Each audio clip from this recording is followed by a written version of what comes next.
Hello hello hello hello hello online कैसे रहो share new.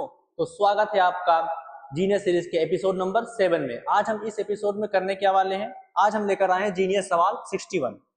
अब ये सवाल मैंने इसमें क्यों रखा है, क्योंकि सवाल देखने में तो अच्छा है, ठीक है, और इसमें quadratic equation plus sequence and series का मतलब मिक्स किया गया है। तो वीडियो को पॉज करिए, एक बार खुद से ट्राई करिए, उसके बाद वीडियो देखिए तो ज्यादा समझ में आएगा। हमेशा की तरह जैसा कि मैं बोलते आता हूँ, तो बिना टाइम को वेस्ट किए हुए हम अपना लेक्चर स्टार्ट करते हैं। तो दिया क्या है, let d be the minimum value of f x बराबर ये, and f x is symmetric about x is equal to are.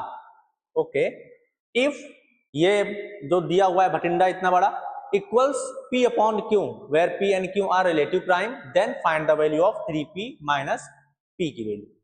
मतलब मुझे p और q निकालना है, ये सम सॉल्व करना है और p और q निकालना है। क्वेश्चन समझ में आ गया होगा, क्वेश्चन समझ में आ गया होगा, ठीक है।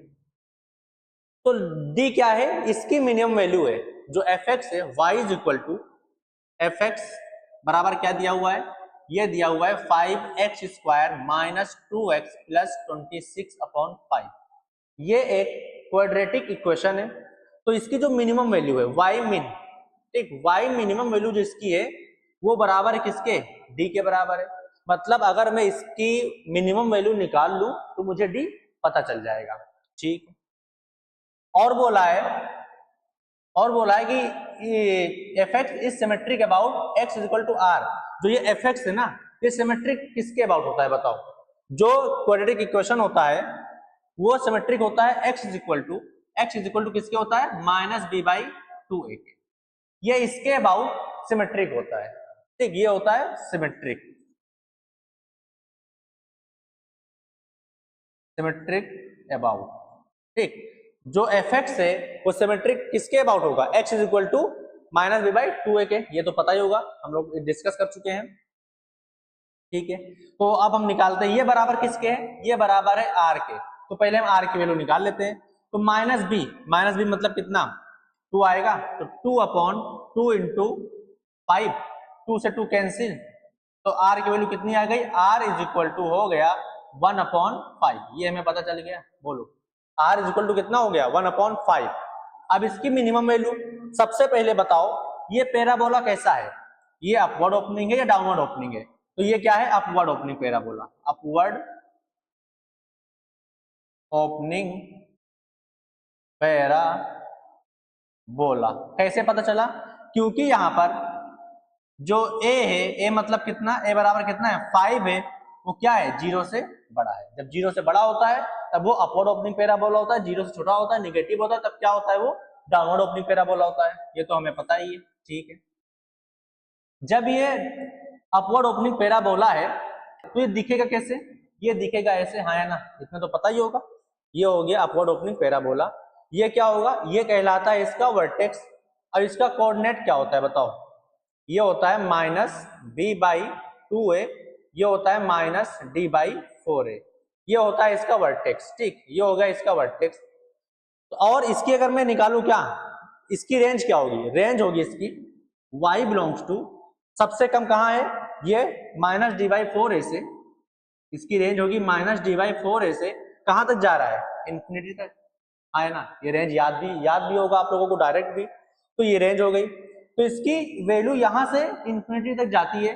तो y मिनिमम कितना होगा, y मिनिमम होगा माइनस डी बाई 4a के बराबर, हाँ या ना। तो निकाल लेते जल्दी से। तो y minimum is equal to क्या हो जाएगा, माइनस, ठीक, माइनस पहले लगा है, लगा दो। d क्या होता है, डिस्क्रिमिनेंट, मतलब b स्क्वायर माइनस 4ac।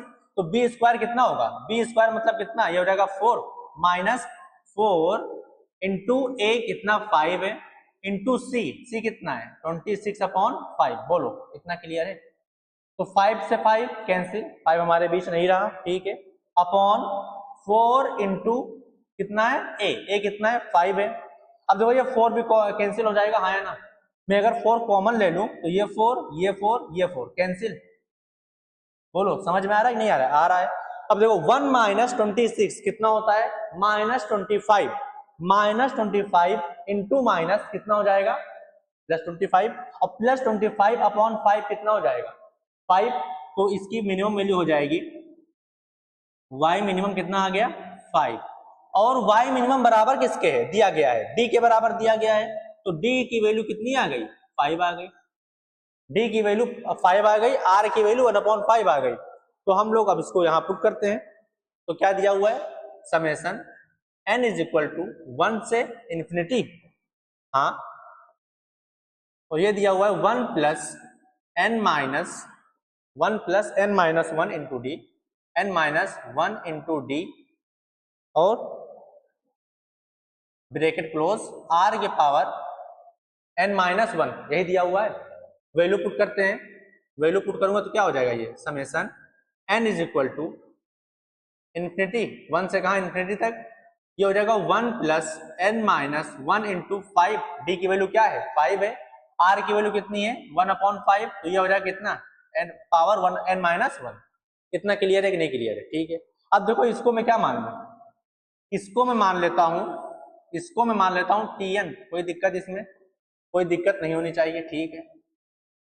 जब मैंने उसको tn मान लिया, इसको जब मैंने tn मान लिया, तो tn कितना है, tn है 1 प्लस n माइनस 1 इंटू 5, इसको सॉल्व कर लो, तो 5 इंटू एन कितना हो जाएगा 5n माइनस 5, ये हो जाएगा 5n माइनस 5 प्लस 1 माइनस 4, ये हो जाएगा, हाँ है ना, और मल्टीप्लाई में ये हो जाएगा 1/5 की पावर n माइनस 1, यही होगा, हाँ है ना, यही हो जाएगा। इसको और अच्छे से लिख लो, यहाँ पर ये हो गया 5 की पावर n माइनस 1, कोई दिक्कत, tn यही होगा, ये हमारा tn हो गया, ठीक है। तो हमारा tn ये आ गया, हमारा tn ये आ गया, ठीक है। अब देखो summation n is equal to 1 से इंफिनिटी 5n माइनस 4 अपॉन 5 की पावर n माइनस 1। अब वैल्यू पुट करते जाओ, तो पहले क्या आएगा 1 प्लस, इसको ओपन कर रहा हूं, ठीक, 1 प्लस, अगर मैं 2 रखूंगा तो 5 2 10, 10 माइनस 4 कितना हो जाएगा 6, तो 6 अपॉन 5, 2 माइनस 1 1 ही होगा, ठीक है, प्लस और कितना हो जाएगा बताओ, इसको मैंने किसके बराबर मान लिया s के बराबर, ये है s के बराबर।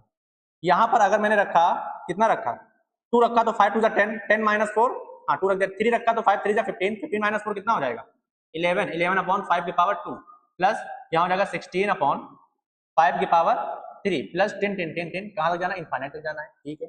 अब देखो ये किसमें है, ये किसमें, ये एजीपी में है, ये पूरा किसमें है एजीपी में, दिख रहा होगा आप लोगों को, ये सब किसमें है एजीपी में, और एजीपी का सम निकालना हम लोगों को आता है। तो क्या कैसे निकालते हैं सम, जो टर्म लिखा हो ये किसके बराबर है एस के बराबर, तो जो टर्म लिखा हो उसको क्या करो मल्टीप्लाई कर दो कॉमन रेशियो से, तो यहाँ पर कॉमन रेशियो कितना है, यहाँ पर कॉमन रेशियो है r बराबर 1/5, और कॉमन डिफरेंस कितना है d कितना है बताओ, d यहाँ पर है 5, यही है। तो बस मैंने r से मल्टीप्लाई कर दिया, ये हो गया s/5 इज इक्वल टू, एक टर्म शिफ्ट कर दो, यहाँ 0 प्लस ये हो जाएगा 1/5 प्लस 6/5 स्क्वायर, प्लस ये कितना हो जाएगा बताओ 11/5 क्यूब, प्लस 10 10 10 इनफाइनाइट चलता रहेगा। दोनों को क्या कर दूं मैं माइनस कर दूं, जब मैं माइनस करूंगा तो s माइनस s/5 यही होगा, 1 माइनस 0 1 ही होगा। अब 6 माइनस 1 5/5 कितना हो जाएगा, ये हो जाएगा 5/5, इसको मैं लिख दूं क्या 1, प्लस 11/6 ये कितना होगा 5/5 स्क्वायर, मतलब 1/5, प्लस अगर मैं इसको लिखना चाहूं तो 16/11, ये कितना हो जाएगा 5/5 क्यूब, मतलब कितना बचेगा 1/5 स्क्वायर प्लस 10 10 10 इनफाइनाइट तक चलता रहेगा। कोई दिक्कत यहाँ तक कोई दिक्कत नहीं है।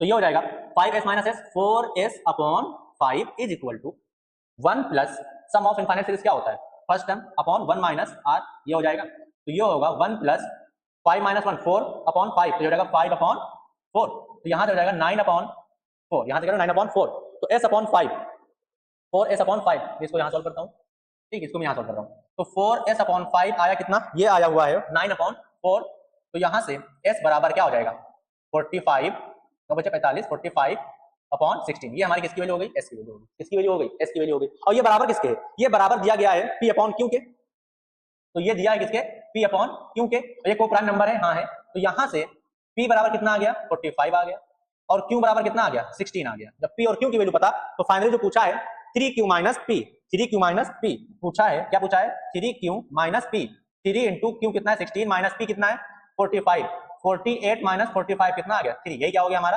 आंसर। समझ में आया, बताओ समझ में आया, आई होप क्लियर हो गया होगा। और आंसर ये देखो 3 आ भी रहा है, तो यही था हमारा ये सवाल। मिलते हैं नेक्स्ट एपिसोड में, तब तक के लिए okay bye, thank you so much.